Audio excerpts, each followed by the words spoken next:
Assalamualaikum warahmatullahi wabarakatuh. Saudaraku, saya berikan Anda ruang yang nyaman untuk belajar kepada orang yang tepat. Video ini sangat luar biasa, pastikan simak sampai akhir. Welcome back to my channel GSWV. Jangan lupa like, share, dan subscribe ya. Bagikan kepada grup-grup Anda. Kita mulai. Manusianya banyak, jadi kita bisa membuat Indonesia jadi lebih baik. Caranya gimana kontribusi kita untuk negara? Salah satu kontribusi saya adalah melalui VTube. Karena melalui VTube kita bisa membantu begitu banyak orang. Kita nggak cuma lihat diri sendiri. Kalau soal punya uang, ada penghasilan, dapat duit, sudahlah, sudah pasti dapat, nggak mungkin nggak. Kalau nggak dapat, Anda nggak lagi di VTube itu namanya. Kalau Anda lakukan dengan serius, kalau Anda kerjakan, uang itu udah pasti ada, pasti. Cuman masalahnya bukan cuma uang, tapi apakah kita bisa membantu orang lain?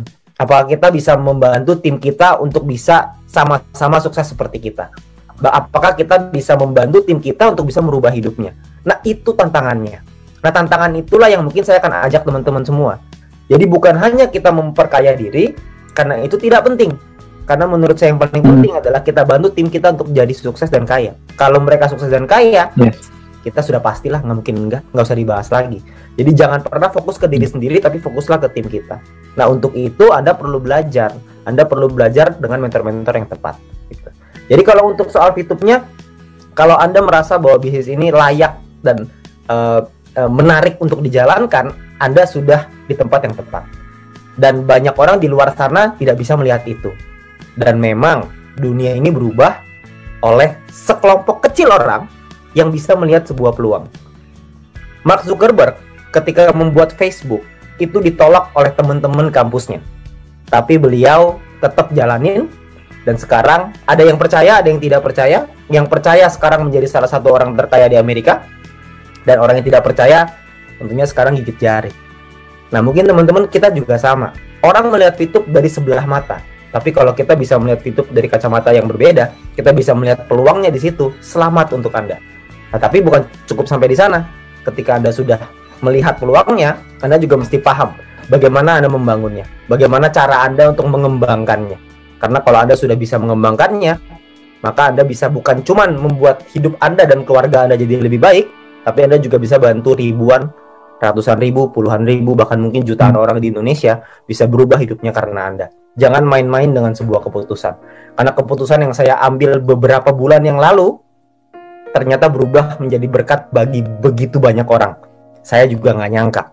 Dan mungkin Anda juga tidak nyangka sekarang. Sekarang Anda tidak lihat, tapi Anda lihat 5 bulan lagi, 6 bulan lagi, tahun depan Anda akan menjadi dampak buat bukan cuma keluarga Anda, tapi banyak orang di Indonesia. Kenapa TV-TV nasional nggak mengekspos? Adakah clue kapan e-commerce keluar? Oke. Gojek, Grab, Uber disebut TV nasional, VTube kok tidak? Oke, Gojek, Grab, dan Uber disebut di TV nasional sekarang, bukan ketika dia bangun. Ketika Gojek tahun 2015 nggak ada Pak di TV. Itu boro-boro di TV, di SMS mungkin ada. Tapi kalau di TV kayaknya nggak ada. Kalau misalkan sekarang tentu saja gitu. Tapi kita lihat VTube 5 tahun lagi, jangankan di TV Pak, di bioskop juga ada mungkin nanti. Ya kalau misalkan iPhone kapan bisa daftar? Nah, iPhone ini juga satu kendala ya, karena iOS-nya sulit untuk di-adapt dengan aplikasi kita. Jadi nanti sudah disiapkan solusinya, tapi lagi dalam proses. Terus kalau untuk tadi e-commerce, e-commerce ini problemnya adalah di perizinan. Sekali lagi, ini model bisnis kita ini terlalu, kalau bahasa Yamaha selangkah ke depan, tapi ini kayaknya beberapa langkah ke depan gitu ya. Ini terlalu depan nih, sampai sulit untuk kita jelasinnya aja, bikin mudengnya aja susah gitu. Jadi kita perlu waktu. Jadi mungkin prediksinya mungkin tahun depan kayaknya deh. Ya, karena kita butuh dari manajemen sih lebih tepatnya ya. Manajemen negosiasi dan penjelasannya itu butuh lebih lengkap. Mereka butuh yang lebih jelas. Karena birokrasi di Indonesia kita semua sama-sama paham ya. Semuanya butuh waktu. Jadi kita butuh waktu untuk menyesuaikan itu. Tapi tentu saja kita mau banget supaya e-commerce itu jalan secepatnya. Itu perusahaan akan jauh lebih sehat lagi gitu. Jadi tentunya kita juga akan perusahaan juga akan mengupayakan supaya jalan terus. supaya e-commerce ini bisa running gitu. Tapi kita juga nggak mau melampaui koridor hukum. Tentunya kita semua nggak mau melakukan sesuatu yang ilegal, kan nggak ada yang mau. Kita maunya semuanya dalam ranah hukum yang benar, melalui legalnya mesti tepat gitu. Jadi kita nggak akan mulai sebelum kita dapat ACC atau approval dari negara, dari regulator. Tentu buat kepentingan kita bersama juga gitu ya. Pernah nggak Metro TV iklan di RCTI? Nah, ini dijawabin sendiri. Terima kasih. Income Bapak sekarang berapa per bulan? Kalau income sih mungkin ya CRV lewat lah ya 1 bulan. Amin. CRV belilah CRV 1 bulan tuh kebeli. Lumayan lah, lumayan untuk punya keleluasaan dalam segi finansial. Kalau misalkan dibilang kaya raya banget, enggak juga lah, masih banyak banget lah yang lebih kaya, yang punya gudang garam juga lebih gila-gilaan gitu. Tapi kalau misalkan keleluasaan dari segi income, dari segi pengeluaran ya makan-makan nggak mikir lah gitu. Makan-makan nggak mikir.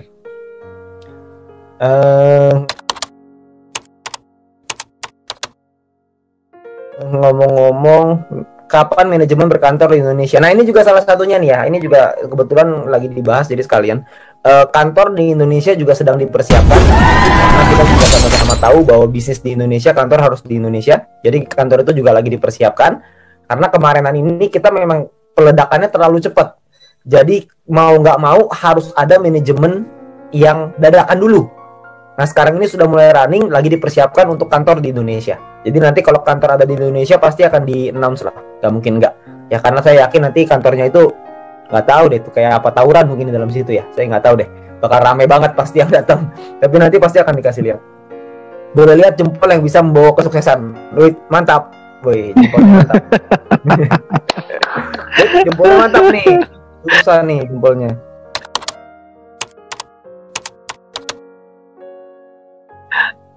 Kenapa untuk registrasi harus berusia 18 tahun? Karena kalau di bawah 18 tahun nanti kita ditangkap sama Depnaker. Karena tidak boleh mempekerjakan orang di bawah umur. Yang hadir kasih 10 VP masing-masing. Waduh, daripada saya kasih ikan lebih baik saya kasih pancingannya. Kenapa kalau searching di Google tentang VTube pasti yang keluar adalah VTube penipuan? Oh iya, tentu saja, karena perusahaan bagus harus dijelek-jelekan dong. Karena perusahaan jelek mau diapain lagi? Kapan izin Kominfo balik? Kenapa kita harus pakai nick? Oke. Izin Kominfo ini masalah waktu ya. Jadi ini juga sama. Jadi kalau misalkan proses legalnya ini sudah mendekati fase akhir. Jadi ketika itu sudah selesai, maka semua izin juga pasti akan dipulihkan. Cuma itu butuh waktu aja untuk penyelesaian sedikit lagi. Jempolnya panjang banget ya, gak buntet. Makanya rezekinya panjang. Bisaan aja dulu waktu gua susah nggak begitu. Kenapa harus pakai nick? Karena kalau nggak pakai nick, nanti satu orang bisa bikin ID banyak banget dong. Karena kan harus diverifikasi apakah manusia atau robot, kan gitu. Kalau misalkan isinya robot semua kan pusing. Jadi kan harus ada KYC namanya. Jadi perlu ada yang diituin lah, yang dicek gitu. Ini udah gampang banget loh, cuma NIK doang. Harusnya tuh nggak begini nih. Harusnya tuh ada selfie-nya, ada fotonya, ada apa gitu. Harusnya ada beberapa lagi. Betul. Berarti Vito masih di R&D terus ya? Oh itu tentu saja jelas. Karena yang namanya bisnis, kalau misalnya tidak bertumbuh terus, maka bisnis itu akan mati. Seperti contoh, kita ambil contoh paling gampang, Bluebird sama Gojek. Siapa sih yang dulu yang punya Bluebird itu salah satu orang terkaya di Indonesia loh. Top 50 kalau nggak salah, terkaya di Indonesia.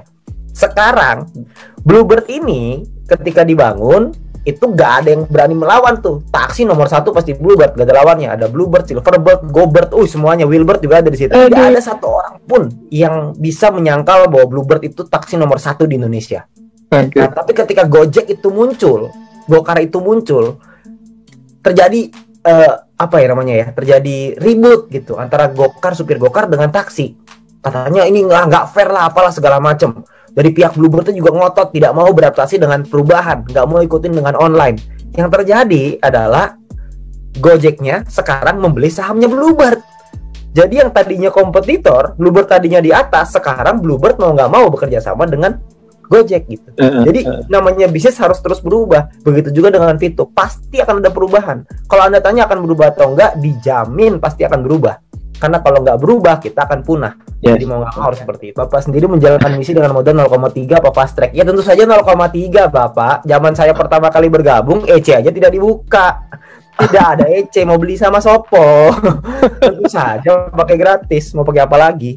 Dulu 0,3 tuh seru sekali loh. Betul, Jangan betul, main-main. betul. Kita nunggu loh berbulan-bulan supaya dapat 0,3. Gila, launching tuh dengan semangat selesaiin, 0,3 pertama nih. Bangga Luar dapat biasa. 0,3 itu bangga banget. Seneng banget kan pertama kali Pak Sandy Bangga. di tengah dengan kisruhnya ketika lagi di awal ya. Tapi dapat 0,3 pertama itu seru banget. Ini terakhir ya. Kalau dapat Iya, calon terakhir. VTuber yang kritis dan pernah telepon pihak OJK dan dapat info VTube termasuk entitas kali ini maksudnya ya. Entitas yang masih proses penarikan izin itu kita gimana jawabnya Pak? Kalau saya nih, ini Anda perlu tanya lagi ya sama Pak Sandy ya. Kalau ketemu dengan orang yang sebegitu kritisnya, pengen tahu semuanya, pengen supaya telepon OJK lah, ntar dia telepon ke Kominfo lah, dia telepon ke presiden lah, semua mau ditelepon sama dia untuk memastikan supaya bisa jalan. Gak taunya dia cuma mainnya misi gratis toh. Kalau saya boleh milih, kayak gitu biasa saya Nina boboin, biar bobo aja, jangan dibangunin, karena repot, karena lucu. Orang itu mau ikut bisnis yang fresh. Yang namanya bisnis fresh selalu ada tantangan di awal, selalu tidak mudah di awal. Kalau bisnis yang sudah established, bisnis yang sudah jadi, bisnis yang sudah kuat, legalitas gak ada lawannya, udah aman semuanya, ya Anda tunggu dulu 2 tahun lagi lah gitu. Mungkin beliau itu bergabungnya waktu yang tepat 3 tahun lagi dari sekarang. Jadi jangan Anda fokus sama orang yang seperti itu. Kalau saya lebih fokus sama orang yang melihat peluang daripada orang yang melihat masalah di balik peluang. Karena kalau ketemu orang yang nyarinya masalah, Anda kasih solusi, dia cari lagi masalahnya. Anda kasih solusi, dia cari lagi masalahnya. Anda nanya sama saya cara jawabnya gimana? Cara jawabnya adalah jangan dijawab. Kalau saya sih begitu. Makin dijawab, makin panjang. Jadi mendingan nggak usah. Kalau saya sih begitu ya. Tapi Anda bisa tanya lagi dengan Pak Sandy. Mungkin Pak Sandy punya trik yang lebih mantep. Jadi thank you teman-teman semuanya. Saya udah kasih kesempatan untuk sharing di sini. Harapan saya adalah teman-teman semua di sini bisa mendapatkan manfaat seperti yang saya rasakan, seperti yang Pak Sandy rasakan, dan seperti leader-leader Anda rasakan. Tapi ingat, untuk Anda mencapai di posisi seperti Diamond, Platinum, itu tidak mudah. Butuh kerja keras, butuh perjuangan. Jadi siapkan hati Anda untuk kerja keras itu, siap-siap buat berjuang, dan saya yakin kalau misalkan kita bisa, Anda juga pasti bisa. Thank you. Terima kasih Anda melihat sampai detik ini. Gunakan video ini untuk menjawab pertanyaan-pertanyaan dari calon VTuber atau VTuber yang bertanya kepada Anda.